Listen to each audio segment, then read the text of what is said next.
In this video, you'll learn how to turn on two-step verification on Google. If you find this helpful, please consider leaving a like and subscribing.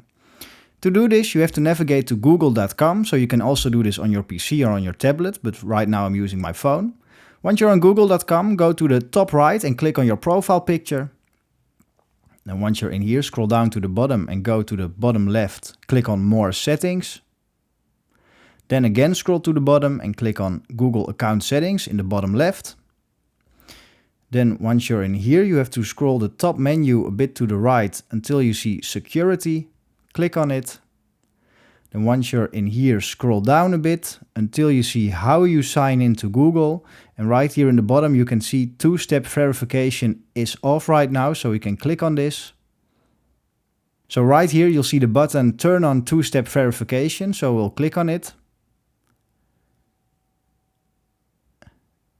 And now it says you're now protected with two-step verification. So if you found this helpful, please consider subscribing and leaving a like.